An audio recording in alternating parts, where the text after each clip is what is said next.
Media के दोस्तन की गुजारिश ख्वाहिश है जो मां कुछ अल्फाज तव्हांजी खिदमत में सिंधी में पेश करियां। नवाब साहब, असां तव्हांजा थोराइता आहियूं जे तव्हां अज पंहिंजो टाइम मसरूफ़ियत के बावजूद नसीराबाद ख़सूसन असांजे जेको अॼुकल्ह अहम इशू है ज़मीन ते कब्ज़ो करण, असां दोस्तन के वो वक्त भी याद दिवायूं था। मुझे एक दोस्त भी गाल कई सन 73 में भी तव्हांखे याद होंदो जे असांजा बुजुर्ग बैठा आहिनि काफ़ी सारा। नेशनल अवामी पार्टी की हुकूमत हुई, सरदार अताउल्लाह मेंगल वज़ीर आला हुयो। तव्हांखे याद होंदो इते ही इन्ही जगह ते कयो वियो हुयो ज़मीननि जे मथां।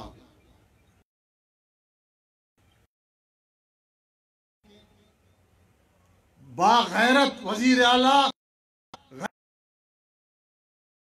साबित कयो हिन अवाम सां गॾिजी करे उन्हनि साज़िशनि के नाकाम बणाए और उन्हनि के हितों को हमेशा जे लाइ कढी छॾियो।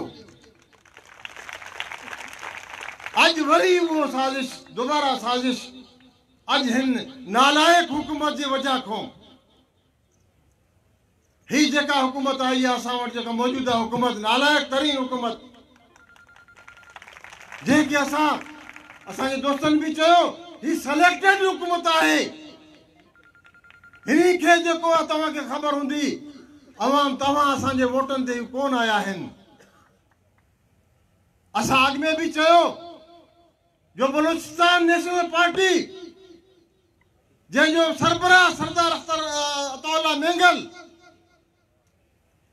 जंहिंजो सदर सरदार अख्तर मेंगल और हिन जड़ा नवाबजादा जड़े शख्सियत हुजन उहे अवाम जे हर जार ते हर फोरम ते तव्हां ॾिठो जो पाकिस्तान जी कौमी असम्बली का वठी सेनेट ताईं सूबाई असम्बली ताईं तव्हांजी नुमाइंदगी कंदे तव्हांजी आवाज़ के वो हर जगह ते उजागर करन था पिया।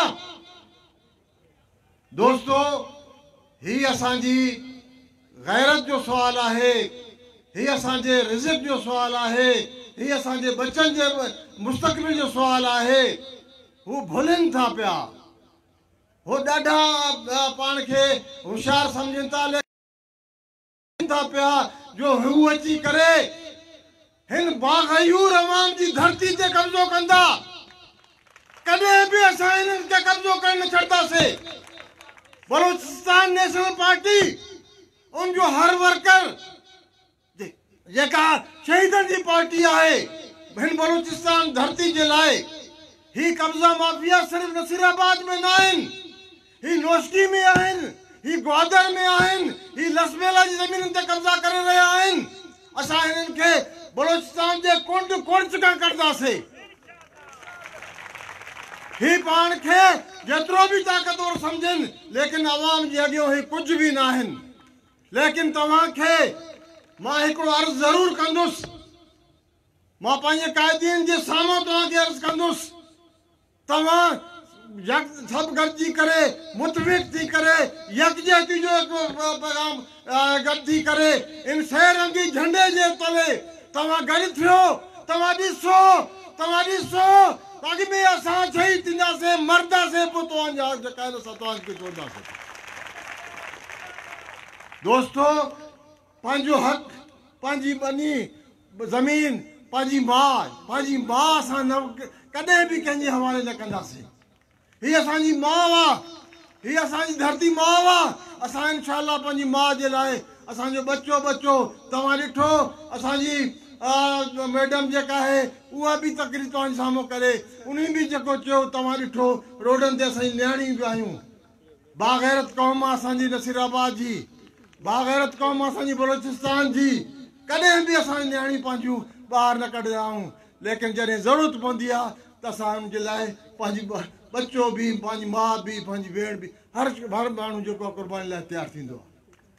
तव्हां अहद कयो, अॼु अहद कयो, तव्हां हे ज़मीन भी ज़मीन न ॾींदासीं। मरसूं मरसूं अपनी ज़मीन न ॾेसूं, मरसूं मरसूं ज़मीन न ॾेसूं।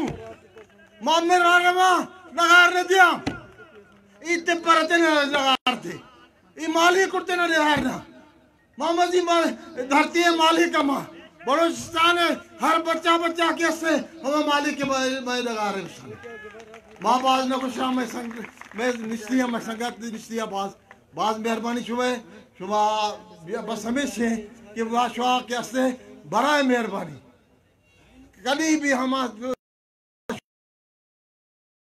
भी शुआ वजी हमें वजी